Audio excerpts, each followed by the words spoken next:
Hey everyone, thanks for joining me today. This is going to be episode 1 for BCBA Tay.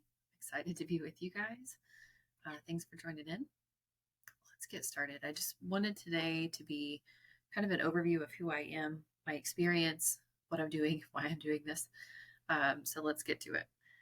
I have over 10 years experience in ABA. I'm going to be 11 in May. 7+ years experience as a BCBA. I also have a lifetime of experience with autism. So my older brother is autistic. Uh, he's in his 40s now, and autism is all I've ever known. It's I just joined this world into a home where we loved somebody with autism, and so here I am, 30 some years later, and happy to talk about my experiences with everyone. I've worked with hundreds of children with autism. One day I thought, man, I should have just kept track. It'd be kind of fun to know like how many different kids I've worked with. But I don't even think I could recall everybody. So hundreds of kiddos in 3 different states. I've treated children in 3 different states at multiple centers. Mostly it worked in the clinic setting. My in-home experience has obviously been with my brother. Outside of that, as a BCBA, I don't have any or very, very little in-home experience, as well as in school. Same thing, very limited experience in school as far as being a BCBA. As far as what I'm doing right now, I focus on severe challenging behavior, and that's what I do during my full-time occupation. I help manage and support, assess, and treat our most intense cases.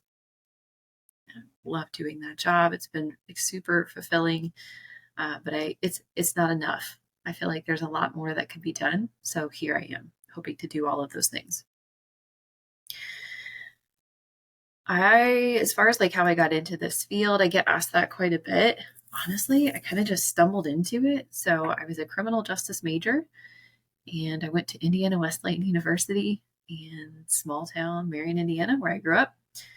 And I became a cop right at 21 and loved it. But I met my husband there pretty quickly, and I knew that I did not, if we had children, which we were planning on, I didn't want them to have 2 cop parents. And he'd been a cop a lot longer than I had. He was well into his career, so I let him stay there and I left. So I went back. I finished my undergrad. I added on a psych minor, took all the psych classes all at once, and I found this learning and motivation class, which is essentially reinforcement and differential reinforcement, and basically like an intro to ABA. Didn't know that at the time. And my professor recommended a job locally at an ABA center. And I happened to know kind of one of the BCBAs that worked there. And so I applied, and at the same time was applying for my master's degree at Ball State in applied behavioral analysis with an emphasis in autism. I had absolutely no idea what that master's program was. Did not know where it would get me or what I would be doing. I just thought, oh, that sounds cool. Maybe I'll like work for the FBI or something. And the emphasis in autism, did not realize that like that's 99% of what I would be doing with this job. But I took it anyway, and it's exactly where I needed to be. So it's a good example of how God just kind of took me and put me exactly where He wanted me, even though I had no idea what I was doing. He did. And so I ended up here. As far as like an overview of my mission for you guys, like I said, lots of experience in the field, lots of experience at home. And really, I just want to be here to help support, educate, and advocate for those who have autism, those who care for and love people that have autism. And that's my goal. That's my whole mission, is really just to do whatever I can to help support. I'm doing that clinically during the day, but I just need to do more, like I said. So here I am. As far as the structure of this, today, like I said, just a quick introduction. I just want this to be here so you guys can kind of hear who I am, my quick story. I think from all of the recommendations and ideas that you guys had as far as topics that I could cover and things that are necessary from the field, there was just such a broad scope of things that are still needed.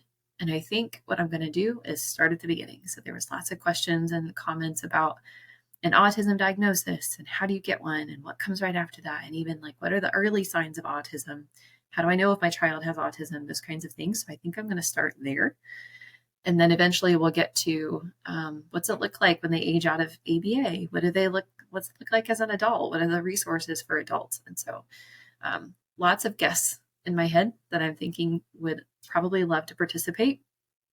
I would love to get my brother on the show.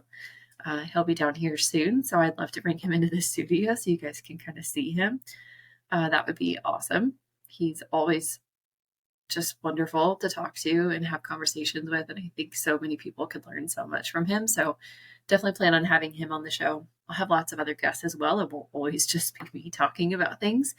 But as always, if you have ideas, questions, thoughts, please send them to me. My goal is just to help support. Without further ado, I'm going to end this, upload it, and get started on the first official episode. Thanks for joining. I'll see y'all soon.